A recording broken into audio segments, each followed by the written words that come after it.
금요일 밤 10시, 강남의 골목은 여전히 화려해야 했지만 절반 꺼진 넌 사이는 이 도시에 숨이 가빠졌음을 조용히 드러내고 있었다. 음악 소리 대신 바람에 흔들리는 임대문이 종이만 남아 이곳에서 돈이 더 이상 흐르지 않는다는 사실을 분명히 말해준다. 반값 할인 현수막이 붙어 있지만 사람은 없고 문제는 가격이 아니라 지갑을 여는 이유 자체가 사라졌다는 점이다. 한국은행은 기준금리를 동결했고 환율은 불안하지만 진짜 변화는 숫자가 아니라 사람들의 소비 방향에서 시작됐다. 사람들은 돈이 없는 것이 아니라 예전처럼 쓰지 않기로 선택하며 완전히 다른 통로로 돈을 보내기 시작했다. 유흥업 매출은 줄어들었고 이는 단순한 불황이 아니라 오랫동안 지탱되던 시스템 자체가 무너지는 신호였다. 한때 강남의 밤을 움직이던 기업 접대는 이제 규정과 감사라는 이름 아래 차갑게 차단되었다. 법인카드가 멈추자 업소의 심장은 동시에 멈췄고 아무도 큰 소리로 말하지 않았지만 모두가 알고 있었다. 접대는 개인의 취향이 아니라 기업 구조의 일부였고 그 기둥이 사라지자 산업 전체가 흔들리기 시작했다. 이 변화는 하루아침에 일어난 것이 아니라 조용히 그리고 체계적으로 진행되고 있었다. 금요일 밤의 정적은 단순한 우연이 아니라 새로운 경제 규칙이 이미 작동하고 있음을 보여주는 장면이다. 도시의 밤은 여전히 밝지만 그 빛 아래에서 돈의 흐름은 전혀 다른 방향으로 이동하고 있다. 이제 유흥가는 경기의 피해자가 아니라 구조 변화의 결과물로 이해해야 한다. 이 이야기는 한 골목의 침체가 아니라 세대와 제도와 선택이 맞물린 거대한 전환의 시작이다. 우리는 이 변화가 어디서 시작되었고 왜 멈출 수 없는지 차근차근 따라가야 한다. 겉으로는 조용하지만 내부에서는 이미 오래전부터 균열이 번지고 있었다. 강남의 불 꺼진 간판은 단순한 폐업이 아니라 이전 시대의 종말을 상징한다. 돈은 사라지지 않았다. 다만 더 이상 이곳을 거치지 않을 뿐이다. 이 골목에서 벌어지는 일은 곧 전국으로 확산될 하나의 예고편에 불과하다. 지금부터 우리는 이 조용한 붕괴가 어떻게 시작되었는지 처음부터 다시 살펴본다. 이 변화의 출발점은 한 사람의 실패한 결제에서 시작되었고 그 작은 순간은 이후 거대한 산업 붕괴의 신호탄이 되었다. 삼성동의 한 고깃집에서 계약을 마친 중견기업 부장은 늘 하던 대로 자연스럽게 2차 자리를 제안했다. 그는 익숙한 강남의 건물로 이동했고 접대는 언제나처럼 자동적으로 이어질 것이라 믿고 있었다. 방을 잡고 선결제를 하려는 순간 법인카드는 단말기 안에서 차갑게 거부 신호를 보냈다. 승인 실패라는 짧은 문장은 그날 밤 공기의 온도를 단숨에 바꿔놓았다. 거래처 임원이 옆에 있는 자리에서 개인 카드로 대신 결제해야 했던 그 순간은 단순한 민망함이 아니었다. 그것은 기업 접대라는 오래된 관행이 공식적으로 끝났음을 알리는 선언과 같았다. 집에 돌아온 그는 회계팀에 전화를 걸었고 이미 내려진 새로운 규정을 그제야 전달받았다. 유흥업종 전면, 차단 위반 시 징계라는 문구는 선택의 여지를 완전히 지워버렸다. 다음 주 회사 전체 메일은 이 변화가 개인의 문제가 아니라 조직 차원의 결정임을 명확히 했다. 그는 더 이상 거래처를 접대할 수 없었고 개인 돈으로 그 역할을 대신할 이유도 없었다.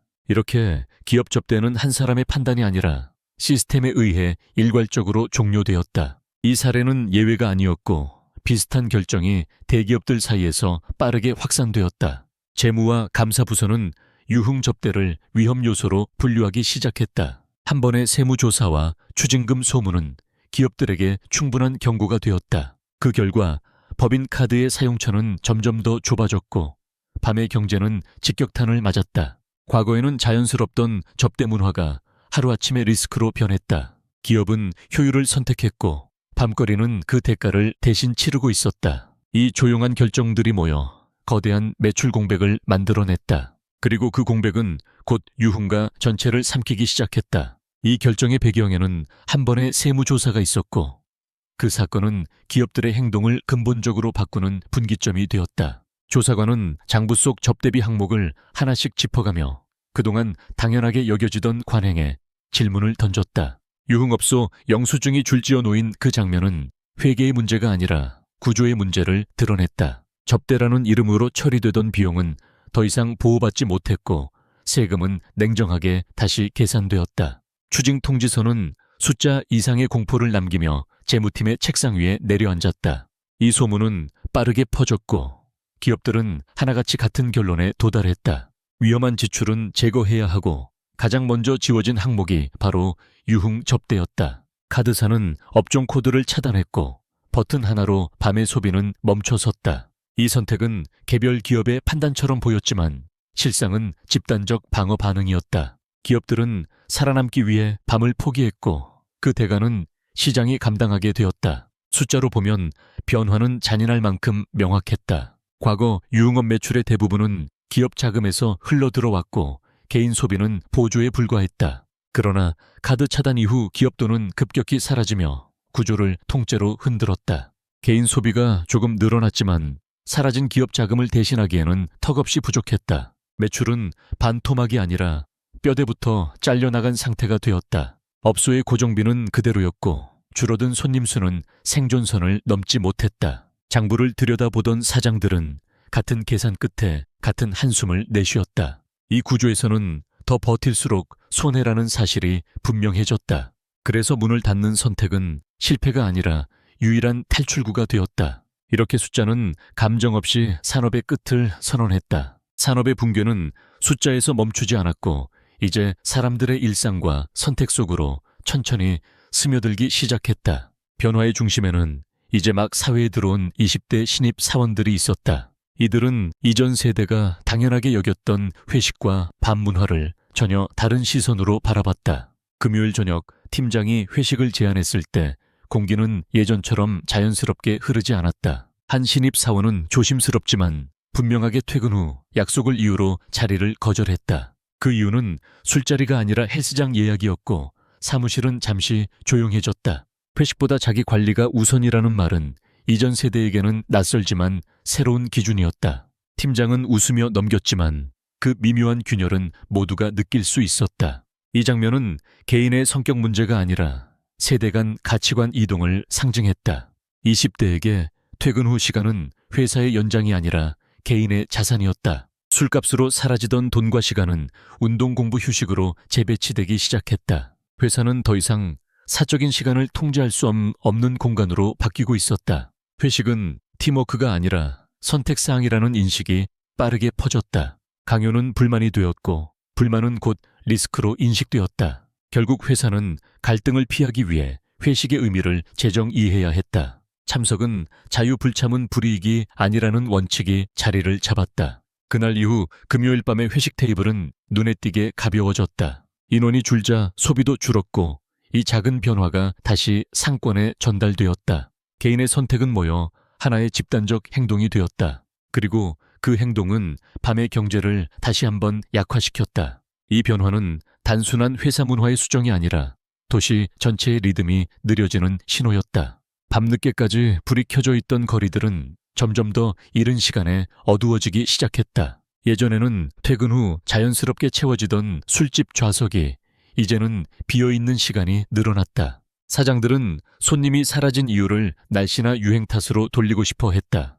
그러나 매출 그래프는 계절이 아닌 구조적 변화를 가리키고 있었다. 가장 먼저 타격을 받은 곳은 회식에 의존하던 중소형 주점들이었다. 이 가게들은 개인 손님보다 단체 예약으로 하루 매출을 채워왔다. 하지만 단체가 사라지자 고정비는 그대로 남고 수입만 빠르게 줄어들었다. 임대료와 인건비는 밤이 조용해진다고 해서 함께 낮아지지 않았다. 결국 일부 가게는 영업시간을 줄이고 인력을 최소화하기 시작했다. 불이 꺼진 테이블은 곧 일자리가 사라졌다는 의미였다. 주방과 홀에서 일하던 사람들은 가장 먼저 근무 시간을 잃었다. 이들은 통계에 잡히기 전에 현장에서 이미 밀려나고 있었다. 밤의 소비가 줄어들면 가장 취약한 고리부터 끊어졌다. 그 고리는 언제나 비정규직과 당이 노동자였다. 한 도시의 야경이 어두워질수록 고용의 그림자도 길어졌다. 소비 감소는 감정의 문제가 아니라 생존의 문제가 되었다. 사라진 회식 한 번은 누군가의 근무 일정 한 칸을 지워버렸다. 이렇게 개인의 선택은 예상치 못한 사회적 비용으로 연결되었다. 그리고 그 비용은 가장 말이 없는 사람들에게 먼저 전가되었다. 이 지점에서 문제는 개인의 도덕이나 태도가 아니라 시스템의 방향으로 옮겨가기 시작했다. 소비를 줄인 선택이 비난받을 수는 없었지만 그 결과는 사회 전체에 동시에 나타났다. 도시는 조용해졌고 통계는 그 정적을 뒤늦게 기록하기 시작했다. 고용지표는 즉각 반응하지 않았지만 현장에서는 이미 균열이 확산되고 있었다. 야간 근무 축소는 숫자로 보이기 전에 생활비 부족으로 체감되었다. 일부 노동자는 주중 근무를 늘리기 위해 더 많은 경쟁에 내몰렸다. 남은 일자리를 두고 사람들은 이전보다 더 낮은 조건을 받아들였다. 임금은 그대로인데 노동 강도만 높아지는 구간이 형성되었다. 이것은 경기 침체보다 조용하지만 더 오래 지속되는 압박이었다. 밤에 경제가 식으면서 낮에 노동시장까지 영향을 받기 시작했다. 소비 감소는 특정 업종 문제가 아니라 연결된 구조의 문제였다. 음식점에서 시작된 파장은 물류와 유통으로 이동했다. 배달 물량이 줄자 기사들의 대기 시간은 길어졌다. 대기 시간 증가는 곧 실질 소득 감소로 이어졌다. 사람들은 더 오래 일했지만 가져가는 몫은 줄어들었다. 이 과정에서 가장 먼저 포기되는 것은 휴식과 여유였다. 여유가 사라지자 소비를 더 줄이게 되는 악순환이 만들어졌다. 경제는 감정처럼 보이지만 실제로는 반복되는 선택의 합이었다. 그 선택이 한 방향으로 쏠릴 때 구조는 스스로를 압박했다. 그리고 도시는 점점 더 숨을 고르는 법을 잊어갔다. 이런 구조적 압박은 어느 순간부터 가계의 계산 방식 자체를 바꾸기 시작했다. 사람들은 즐거움을 기준으로 소비하지 않고 불안을 기준으로 지출을 재정렬했다. 미래 소득에 대한 확신이 사라지자 오늘의 소비는 위험으로 인식되었다. 그래서 저녁 약속은 취소되고 약속 없는 밤이 일상이 되었다. 빈 시간은 휴식이 아니라 불안을 곱씹는 시간으로 채워졌다. 가계부에는 줄어든 지출보다 늘어난 걱정이 먼저 기록되었다. 외식은 특별한 날의 이벤트로 밀려났고 일상에서는 사라졌다. 이 변화는 유행이 아니라 장기적인 방어 전략에 가까웠다. 사람들은 살아남기 위해 소비를 줄였고 줄이기 위해 더 계산적으로 변했다. 계산적인 태도는 곧 도시의 온도를 낮추는 요인이 되었다. 웃음이 줄어든 거리는 소음이 사라진 대신 긴장감으로 채워졌다. 상점의 음악은 더 크게 틀어졌지만 발걸음은 늘지 않았다. 할인과 이벤트는 일시적인 관심만 끌 뿐 구조를 바꾸지는 못했다. 소비를 자극하는 언어는 이전만큼 설득력을 갖지 못했다. 사람들은 이미 충분히 자극받아 지쳐 있었다. 이 시점에서 문제는 돈이 아니라 신뢰가 되었다. 내일이 오늘보다 나을 것이라는 믿음이 사라졌기 때문이다. 믿음이 사라진 사회에서 소비는 가장 늦게 회복된다. 그래서 밤의 경제는 가장 깊고 오래 잠들었다. 그리고 그 침묵은 다음 단계의 변화를 예고하고 있었다. 이 침묵 속에서 정부와 정책은 뒤늦게 상황을 인식하기 시작했다. 보고서에는 소비 위축이라는 단어가 조심스럽게 반복해서 등장했다. 그러나 현장에서 느끼는 체감은 보고서보다 훨씬 앞서 있었다. 정책은 평균을 기준으로 설계되지만 붕괴는 가장 약한 지점에서 시작된다. 야간 상권은 언제나 그 평균 밖에 위치해 있었다. 지원책은 발표되었지만 도착하기까지는 시간이 필요했다. 그 사이 버티지 못한 가게들은 조용히 문을 닫았다. 셔터가 내려가는 소리는 통계에 기록되지 않았다. 폐업은 실패가 아니라 계산의 결과가 되어버렸다. 남은 가게들은 비용을 더 줄이거나 업종 전환을 고민했다. 술집은 카페가 되었고 카페는 무인 매장으로 바뀌었다. 사람 없는 밤에 사람 없는 가게가 늘어났다. 불이 켜진 공간보다 꺼진 공간이 더 눈에 띄기 시작했다. 도시는 천천히 밀도를 잃고 있었다. 밀도가 사라지면 우연한 만남도 함께 사라진다. 우연히 사라진 도시는 효율적이지만 차가웠다.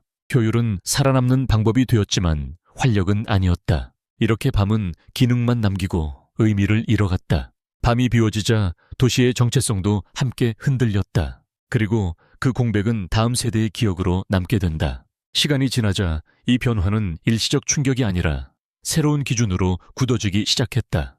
밤이 비어있는 풍경은 더 이상 이상하지 않은 장면이 되었다. 아이들은 어두운 거리보다 집안의 불빛을 더 익숙하게 기억했다. 그 기억은 자연스럽게 다음 세대의 생활 패턴을 형성했다. 늦은 밤 외출은 위험하거나 불필요한 선택으로 인식되었다. 안전과 절약은 즐거움보다 앞서는 가치가 되었다. 도시의 설계도는 이런 인식 변화를 반영하기 시작했다. 야간 중심이던 상업 공간은 주간 기능 위주로 재편되었다. 24시간 운영은 효율이 아닌 부담으로 평가되었다. 불이 꺼지는 시간은 점점 더 앞당겨졌다. 교통과 치안 자원도 낮 시간에 집중 배치되었다. 밤은 관리 대상이지 확장의 대상이 아니게 되었다. 이 선택은 비용 절감에는 도움이 되었지만 활력을 줄이지는 못했다. 도시는 점점 더 조용하고 예측 가능한 공간이 되었다. 예측 가능성은 안정감을 주었지만 설렘은 사라졌다. 변화에 익숙해진 사람들은 과거를 추억으로만 소비했다. 활기찬 밤은 경험이 아니라 이야기로만 남았다. 경험되지 않은 기억은 복원되기 어렵다. 이렇게 밤의 경제는 서서히 역사 속으로 밀려났다. 그리고 이 변화는 되돌리기보다 관리의 대상이 되었다. 마지막에 남은 질문은 이것이었다. 이 조용한 도시는 누구를 위해 유지되고 있는가? 낮에만 작동하는 도시가 과연 지속 가능한 구조인지에 대한 의문이 커졌다. 생산과 소비의 시간이 극단적으로 압축되면서 균형은 더욱 취약해졌다. 소수의 시간대에 모든 기능이 몰리자 피로는 사회 전체로 확산되었다. 사람들은 바쁘지만 풍요롭지 않다고 느끼기 시작했다. 효율을 추구한 선택이 삶의 여백을 지워버린 것이다. 여백이 사라진 사회에서는 회복도 느려진다. 밤은 단순한 소비 시간이 아니라 숨 고르는 시간이었다. 그 기능을 잃은 도시는 스스로를 재생할 기회를 줄였다. 조용한 몰락은 소음 없는 경고처럼 이미 진행 중이었다. 눈에 띄는 붕괴가 없기에 위기의식도 희미했다. 그러나 구조는 서서히 한계에 가까워지고 있었다. 한번 잃은 시간대는 쉽게 돌아오지 않는다. 문화와 산업은 연속된 경험 위에서만 살아남는다. 단절은 곧 쇠퇴의 다른 이름이었다. 이 이야기는 과거의 기록이 아니라 현재의 진단이다. 지금의 선택이 다음 세대의 일상을 결정한다. 밤을 포기한 사회는 무엇을 얻고 무엇을 잃었는가? 대답은 숫자가 아니라 거리의 온도에 남아있다. 불이 꺼진 도시가 말없이 우리를 바라보고 있었다.